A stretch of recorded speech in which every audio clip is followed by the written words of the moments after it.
First of all, congrats on the movie. It's amazing. Thank you. Neil, we haven't seen you in a role like this, I don't believe, ever. It must have been fun for you to kind of go a little dark and shady.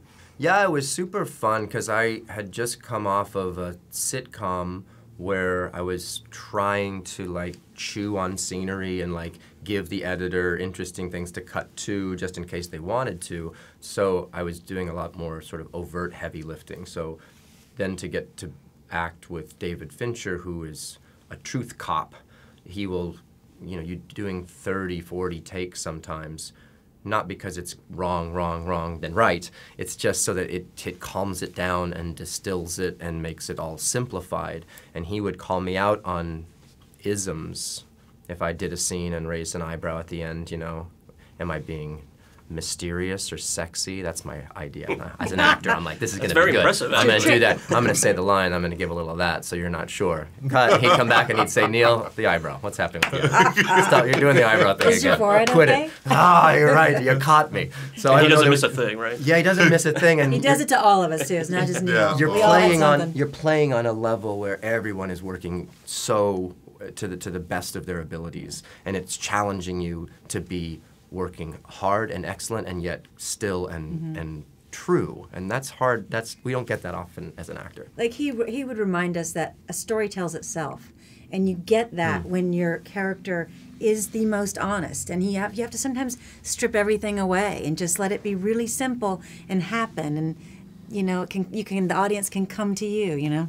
And as you know, you're a director yourself. What is it like working with a director who is so precise? Oh, it makes, listen, working with him made me want to be better. I felt like I went to film school for the first time in my life. Yeah. And just watching and his knowledge and how much he knows about it and how he sets up the shots and the lighting. This guy, I mean, he's immersed in it. It is in his very fiber, directing and filmmaking. He's brilliant, and it just makes me want to be better.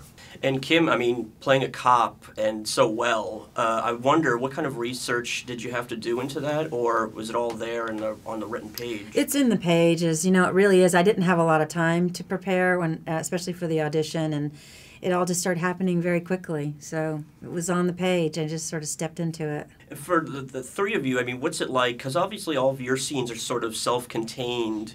What's it like seeing the movie and seeing the entire world that's been built?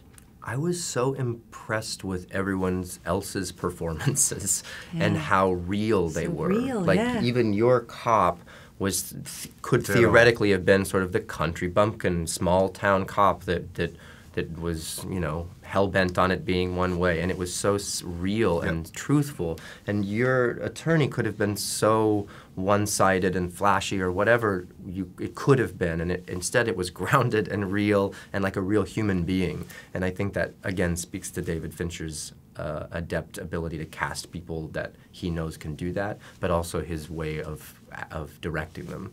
And the tone of the movie is so specific because it's hard not to make it too dark comedy, but also thriller. I mean, was it a challenge kind of writing that line between, like, you know, is this scene being played a little funny or is it strictly drama?